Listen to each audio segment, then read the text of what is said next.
موجود ہوگی. ایک چیز پیچھے چلی گئی، ایک آگے آ گئی. تو ہم اس کو اس طرح دیکھتے ہیں. مولانا مودودی اس کو کس طرح دیکھتے ہیں اور اس آیت کو کس طرح دیکھتے ہیں، تو اس کو دیکھیے.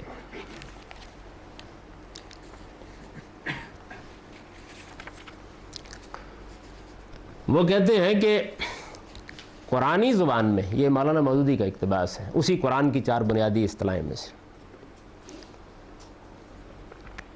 قرآنی زبان میں لفظ دین ایک پورے نظام کی نمائندگی کرتا ہے. قرآنی زبان میں لفظ دین ایک پورے نظام کی نمائندگی کرتا ہے جس کی ترکیب 4 اجزاء سے ہوتی ہے. ان کی وہ بحث ذہن میں رکھیے کہ عبادت اصل میں اللہ تعالیٰ کو حاکم مطلق مان کر اس کی اطاعت کرنا ہے. اس کو ذہن میں رکھیے.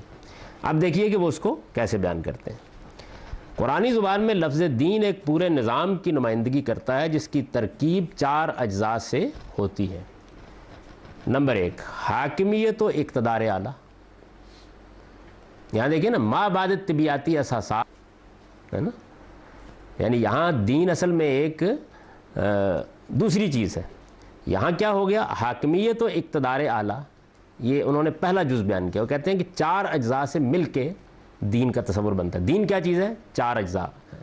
وہاں 3 ہے نا، مابعدیتی طبیعتی اخلاقی اساسات، اس کی حقیقت، اور مراسم اور حدود جو کوئی بھی ہو سکتے ہیں. حاکمیت و اقتدار اعلیٰ، حاکم مقابلے میں تسلیم و اطاعت. یعنی یہ تو لازمی نتیجہ نا اس کا. حاکمیت و اقتدار اعلیٰ کو آپ مانیں گے خدا کے لیے. اللہ تعالیٰ ایک حاکم ہے، وہ حکومت کر رہے ہیں کائنات کے اوپر. آپ نے کیا کیا؟ آپ نے سر اطاعت جھکا دیا، تو دوسرا جز وجود میں آ گیا. وہ نظام فکر و عمل جو اس حاکمیت کے زیر اثر بنے. یعنی وہاں صورت یہ تھی کہ اگر آپ کا سر جھک گیا تو سر جھکانے کی ایک رسم وجود میں آ گئی تو دین کا یہ تقاضا پورا ہو گیا. لیکن یہاں کیا ہے؟ وہ نظام. ظاہر بات ہے کہ جب حاکمیت اور اقتدار اعلیٰ خدا کی ہے، پوری کائنات کو اس کی حاکمیت کے مقابلے میں تسلیم و اطاعت کے مقام پر کھڑا ہونا ہے، تو پھر اطاعت کا ایک نظام بنے گا نا. وہ نظام فکر و عمل جو اس حاکمیت کے زیر اثر بنے. تیسری چیز. نمبر 4، مکافات جو اقتدار اعلیٰ کی طرف سے اس نظام کی وفاداری، اطاعت یا سرکشی و بغاوت کے صلے میں دی جائے. یعنی پھر یہ ہوگا نا، جہاں بھی کوئی نظام بنے گا تو وہ نظام کہے گا کہ اگر اس میں انحراف ہوا ہے تو سزا دی جائے گی، اور اگر اس نظام کے مطابق زندگی بسر کی گئی ہے تو جزا دی جائے گی. تو مکافات، یہ 4 اجزاء وہ کہتے ہیں کہ دین کے جامع تصور کو بیان کرتے ہیں. اچھا، اب چونکہ ظاہر ہے کہ قرآن مجید میں لفظ دین جگہ جگہ استعمال ہوا ہے، اور اسی طرح انہوں نے اس میں 4 استعمالات اس کے نکالے ہیں، اور پھر لکھتے ہیں ان 4 باتوں کو بیان کر کے.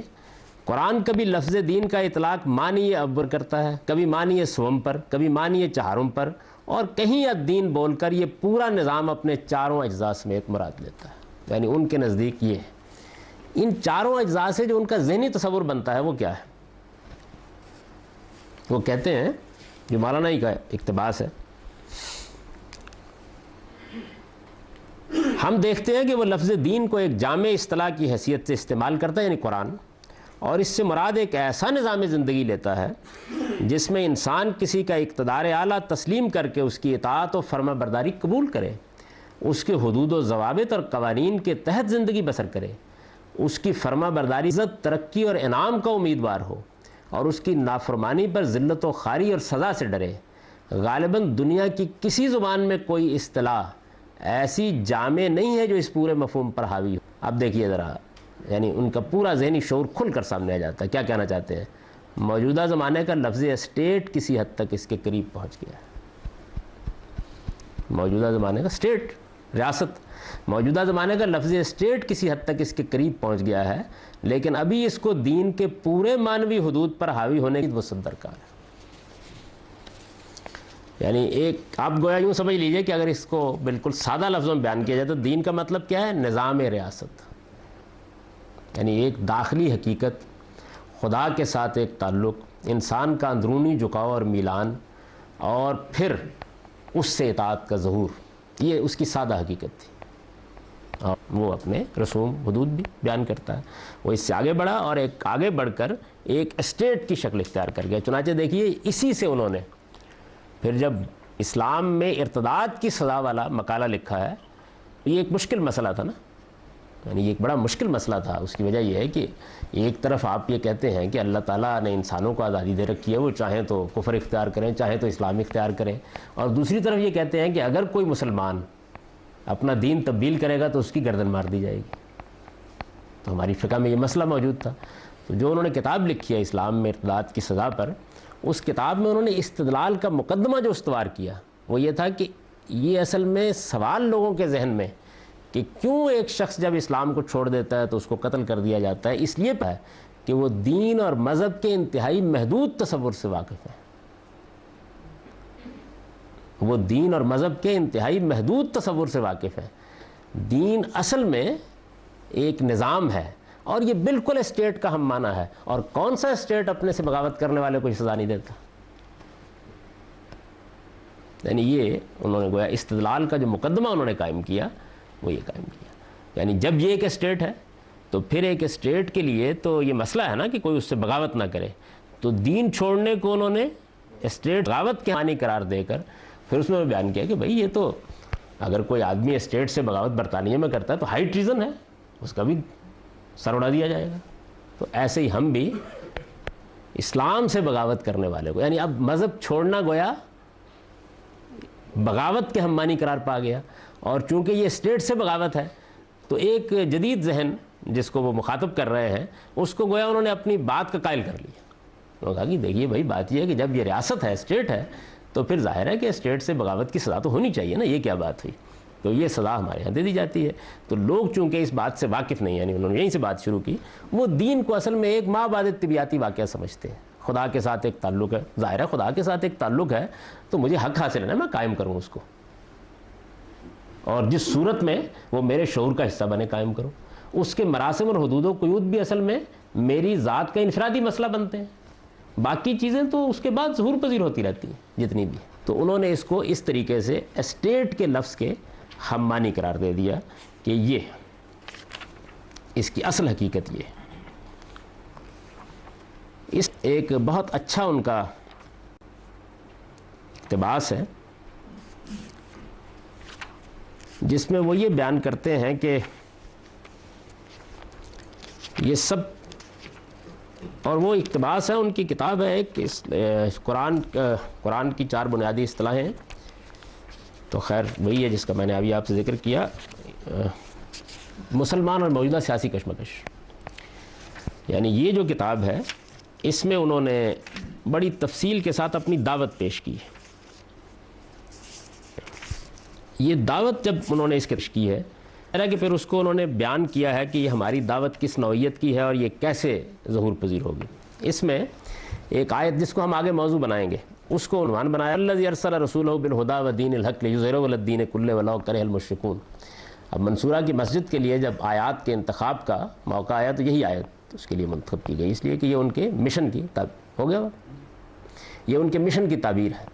اس آیت کو سر عنوان بنا کر انہوں نے آگے ایک تفصیلی بحث کی ہے کہ اسٹیٹ سے میری مراد کیا ہے، اور دین جب اسٹیٹ بنتا ہے تو یہ کن کن اطلاقات تک جاتا ہے. ایک بڑا اچھا اقتباس ہے جس میں ان کی بنیادی دعوت بیان ہو گئی ہے اس میں. تو اس سے ہم پھر اگلی نشست کی ابتدا کریں گے. اب کتنے بجے آنا ہے؟ مغرب 7:40 اور واپسی 7:55.